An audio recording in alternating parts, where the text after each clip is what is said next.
Welcome to the Not Old Better Show. I'm your host, Paul Vogelsang. We have a fascinating guest today. We'll hear from Dr. Nate Bergman. And Dr. Bergman is doing some amazing work in the areas of brain science and Alzheimer's disease. As many of you know, the subject of cognition, exercise, and cognitive decline are real areas of interest to the Not Old Better Show audience, and Dr. Bergman has an unmatched expertise. Cognitive decline is frightening. I know there's a lot of forms of cognitive decline, but when you ask people typically what they're most afraid of, it's something like Alzheimer's disease or dementia, because not only are people losing their mind, but oftentimes they're aware of it. That, of course, is our guest today, Dr. Nate Bergman, who is a nationally recognized expert on the brain, cognition, and the evolving nature of this area of medicine. Dr. Bergman's website and podcast are titled Evolving Past Alzheimer's. So please join me in welcoming via Skype to the Not Old Better Show, Dr. Nate Bergman. Well, Dr. Nate Bergman, welcome to the show. Great to be here with you, Paul. Thank you again for joining us. You know, as with many of my interviews, Dr. Bergman, your story has a really personal aspect to it. When you first discovered that, and this was during your medical residency, that you were becoming a little bit forgetful, and that began a concern at a rather young age, really, about the brain. So let's start there today. Tell us a little bit about that and what really happened and what got you motivated to begin this practice that you're really doing today. Right. I was in my early mid-30s, and I was in the middle of my kind of medical training and working wild hours and having kids, and I just started having issues recalling words, and then it was, like patients' records and EKGs, and I was really, really nervous. And of course, you can't really talk to anybody about this because you're worried you'll lose your license. You're just worried about first your own kind of survival, and then on the bigger picture, you worry you're going to hurt somebody. And it got so bad that one day I had gone to change the tires on one of our cars, and the attendant asked me for our address, and we had owned our home for a couple years at that point, and I couldn't remember our address. It wasn't on the tip of my tongue. It was gone, completely gone. And I, really, really freaked out. And I left the store immediately, and I got on the phone with a neurologist I knew and said, I need, brain imaging. I don't know if I have a brain tumor. I don't know what's going on. Long story short, I went through a battery of tests. And in the end, we discovered that there were some fairly simple lifestyle modifications that needed to be made, and some things to take, some things to do, some things not to do, and we can talk about some of those things as the interview moves forward. But within 12, 18 months, my memory had been, according to my wife, better than she had known me in the 10 years prior to that, and it was really the beginning of my learning about how this works, and also being able to relate to that sort of issue of fear that people go through when they experience kind of this sense of loss of mind.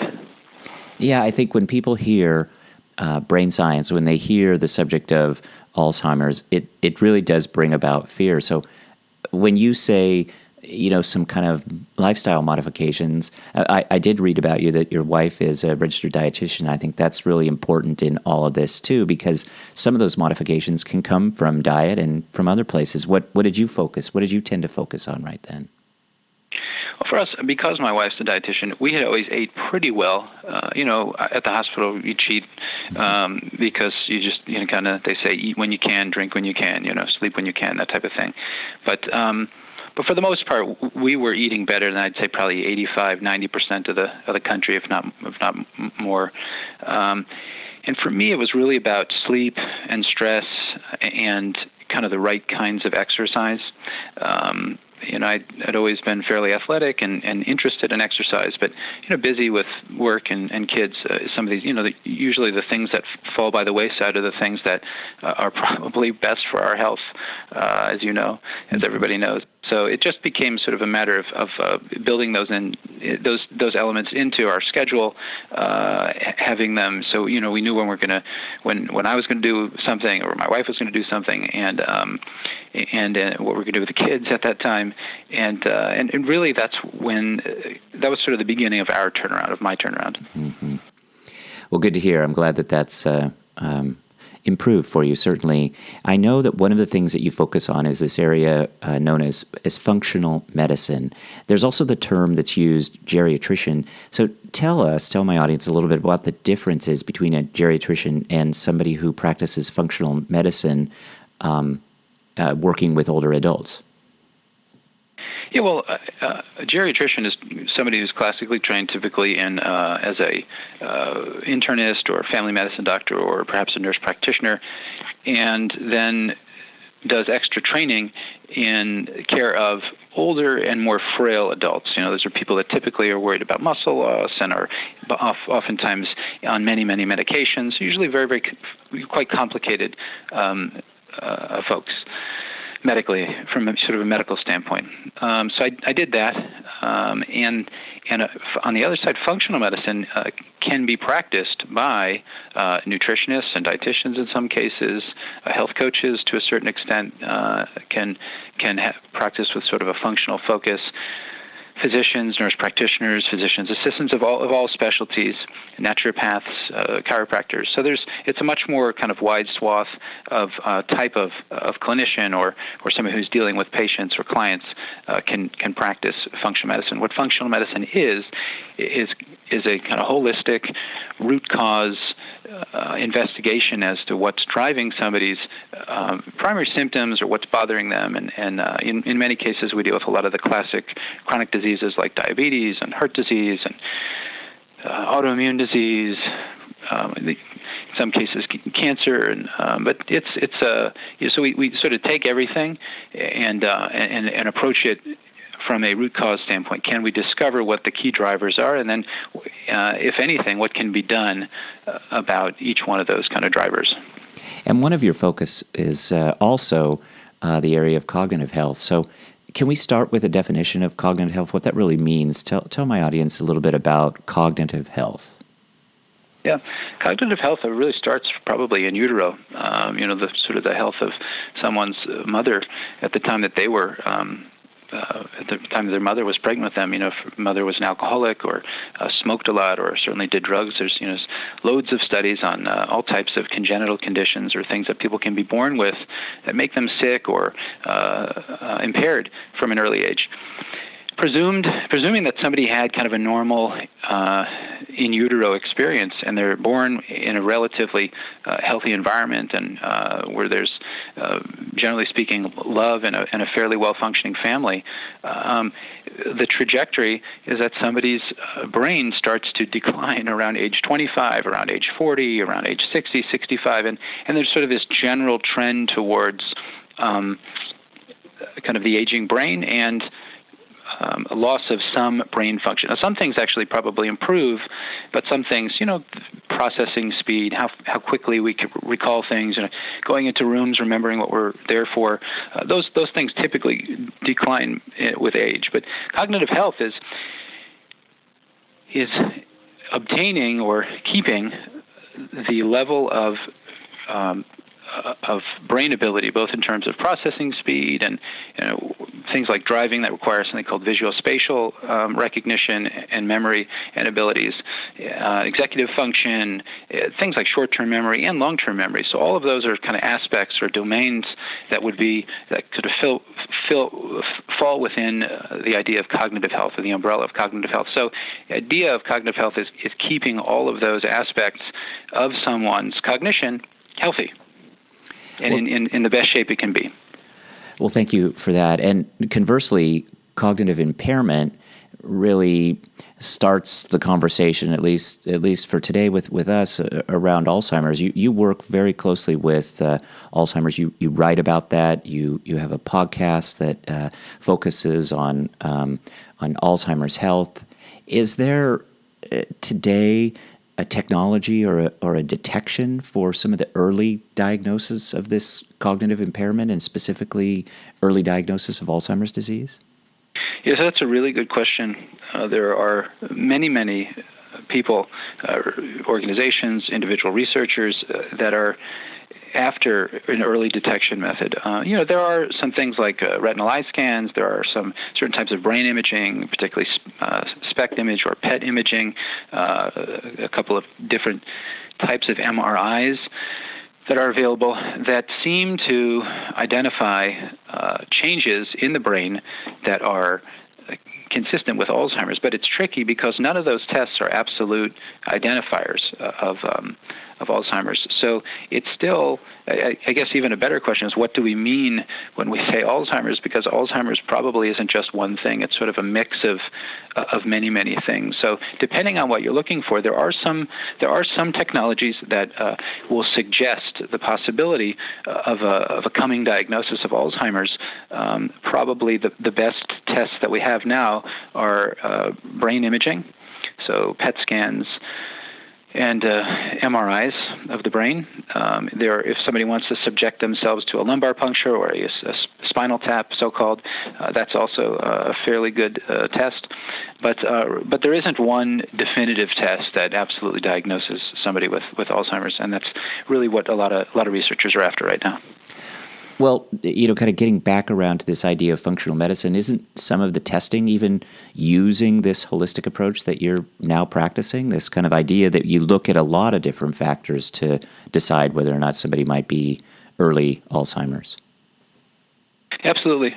So in functional medicine, we kind of reverse engineer it. So oftentimes people will come with some of these classic tests done, an MRI, a PET scan, a lumbar puncture, and they'll say, I have this diagnosis. What we're looking for is kind of thinking, okay, what are the drivers that we know? I mean, there's don't get me wrong, there's still a lot that's not known, but of the things that are known, blood sugar, hormone levels, exposures to toxicants, how much exercise somebody's doing, how much sleep, does somebody have sleep apnea, what's their blood pressure been, do they have any other kind of things that make them at risk for losing their mind, as it were, like not being social anymore, a variety of types of stressors, both from the past, which is interesting, things like trauma in early life and even in midlife. If somebody was abused or somebody had a very, very traumatic, let's say, I've had a couple of people that I've seen that have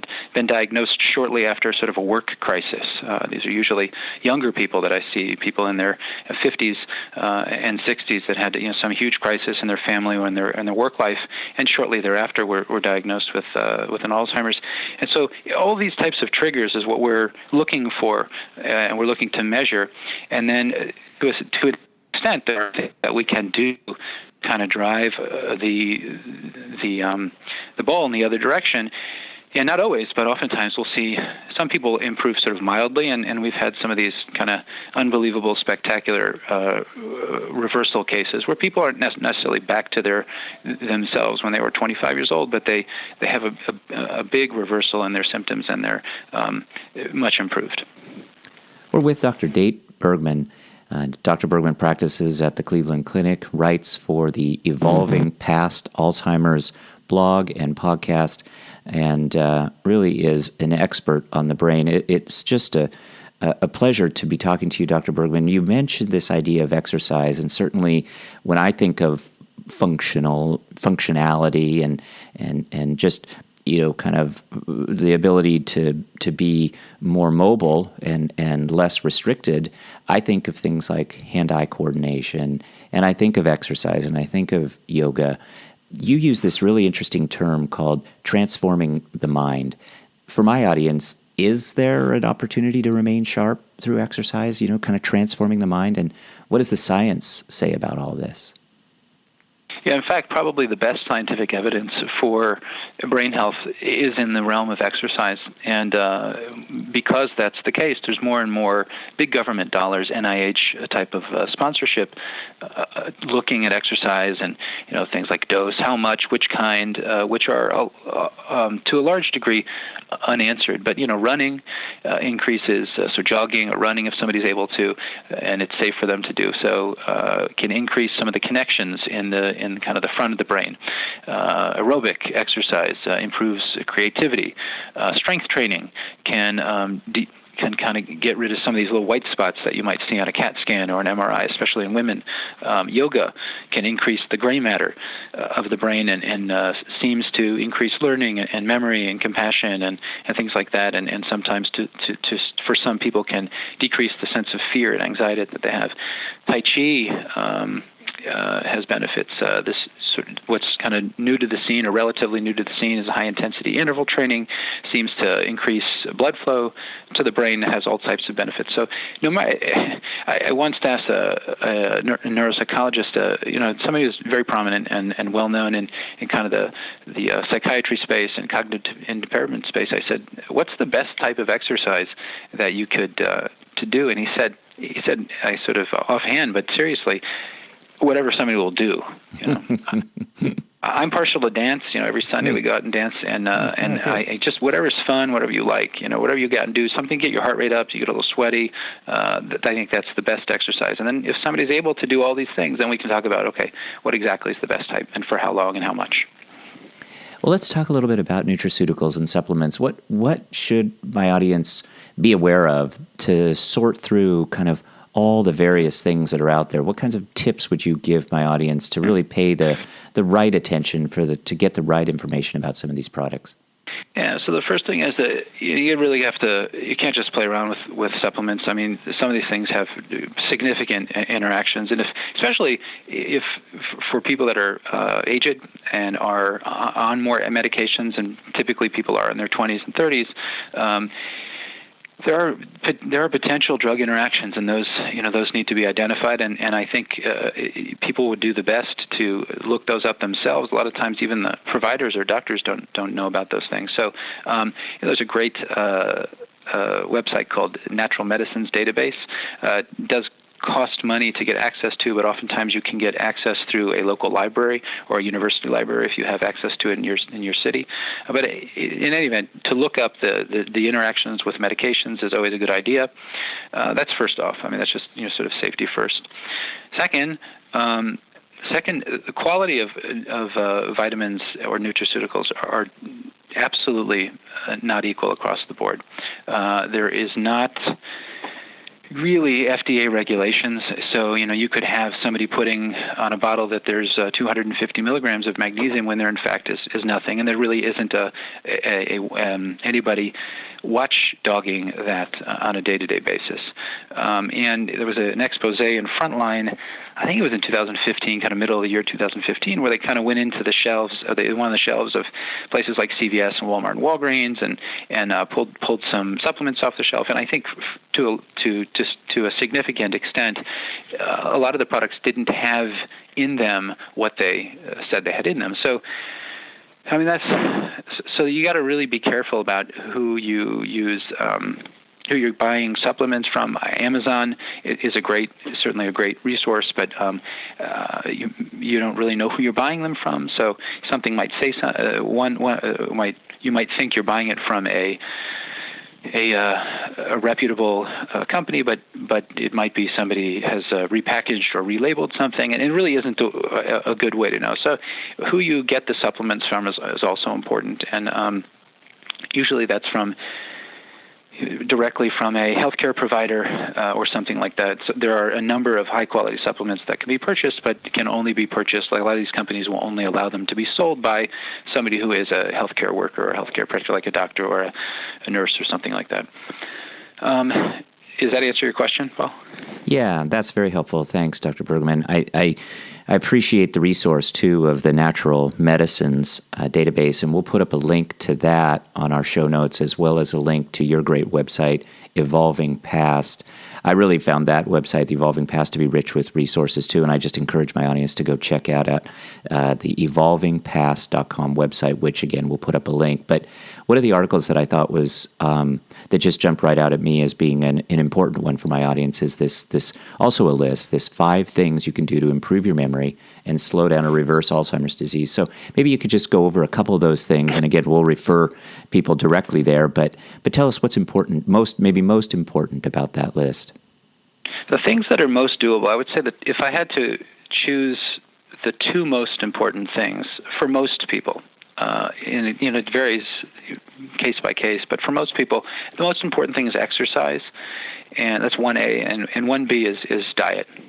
And those are usually well within people's control. And, so, I don't have to tell you and your audience, far better than I, but as people get older, obviously, they're not quite the level, typically not able to do quite the same level of intensity of exercise or activity that they might have been able to do when they're in their 20s. But there's always something. I mean, there's things people can do in their chair. There's things people can do in the pool. But exercise, and it should be vigorous. We're trying to get something. So if you just sit and walk on a treadmill, yeah, that has benefits. Or you kind of walk gently around the mall. That's better than nothing. I mean, there's no question. There's a little bit of evidence that that's better than nothing. But even better than that is something that we call moderately intense. Mm-hmm. So, you can take the number 225, subtract your age, and basically take 60% of that, and that's sort of a target heart rate, assuming that you don't have a heart condition or a reason that you can't do exercise. That's a good way to kind of figure out, okay, what heart rate should I be in? So if your heart rate normally is about 70, and maybe you're, based on your age, maybe your target heart rate is something like 100. And so there's a lot of machines like treadmills, or you can even just take your pulse. You can just go on Google and say, how do I take my pulse, if you don't know how to take your pulse, and see, am I getting to that kind of like an optimal heart rate when I'm exercising, and you can slowly work your way up. But the idea is to work your way up to something where you're breathless and panting, and it's vigorous, sweating a little bit. Eating, so there's a wonderful book that just came out a couple of weeks ago called Diet for the Mind. A lot of people know about the Mediterranean diet, but there's a woman named Martha Claire Morris at Rush University who published a great book with her daughter, who's a nutritionist and apparently a very talented chef. They've got like 80 recipes in there. And it's essentially a modified Mediterranean diet. So these are things like, cutting out processed foods, sugars. So processed foods meaning anything that comes out of a package or out of a bag, anything that doesn't come out of the ground or eats things that come out of the ground are probably best to stay away from. Why? Multiple reasons, but basically they'll spike somebody's blood sugar. When blood sugar spikes, it disrupts insulin signaling. When insulin signaling is disrupted, then you already have, it's wreaking havoc in the brain. You get inflammation. You get all types of signaling, things called AGEs or advanced glycation end products, and so it's basically just a kind of a whole toxic storm for the brain. So staying away from those types of things, trans fats. I think most people know that already. Increasing vegetables, especially leafy green vegetables, is huge. Also, drinking enough water, and assuming somebody doesn't have a big problem with incontinence, and so drinking about half or heart failure or something like that, or kidney failure that would preclude them from drinking a lot of the recommended amount of water. So we want to drink about half of their weight in water. So if you weigh 150 pounds, you want to drink 75 ounces of water. And, I obviously recommend trying to get that in before 5 o'clock in the evening. Otherwise, somebody's going to be up all night. So assuming it's safe, you want to eat and drink a bunch of water. And cut out processed foods and sugars. And so those things are obvious. I think there is more of a focus on eating healthy fats. Healthy fats being things like avocados and olives and olive oil, and it goes on and on the list of healthy fats and seeds and nuts, as opposed to fats from meat, etc. Probably not too much red meat. And then focusing on colors. I think one thing that's interesting that everybody can get into is trying to incorporate as many colors in their food as possible every day. Try to get all the colors from the rainbow, 7 colors if possible. Sometimes it's harder to get kind of the blues and the purples, but you have cabbage and cauliflower and all types of things that you can find in all of these ranges. And I think that becomes fun for people. And then if you find a couple of good cookbooks and you like to cook, of course, that helps. Well, Dr. Nate Bergman, thanks so much for being so generous with your time today. I know you're very busy, but these are just great answers to questions that everyone really does have. But thanks, Dr. Bergman, for joining us today. Thank you, Paul. Appreciate it. Really appreciate it. Thanks. My thanks to our guest today, Dr. Nate Bergman, whose work at Cleveland Clinic with Alzheimer's disease patients is important and timely. Please check out evolvingpast.com to find out more about Dr. Bergman's work. As usual, we'll post links to everything, and also as usual, my thanks to you, the listeners, for joining me today. Your time is valuable, and I'm grateful you're spending some of it with me. I'm always interested in feedback, and you can leave that at iTunes, Google Play, or send me an email at info@notoldbetter.com. That's info@notold-better.com. Stay tuned for our next show, another great one as we talk about better, the Not Old Better Show. Thanks to all.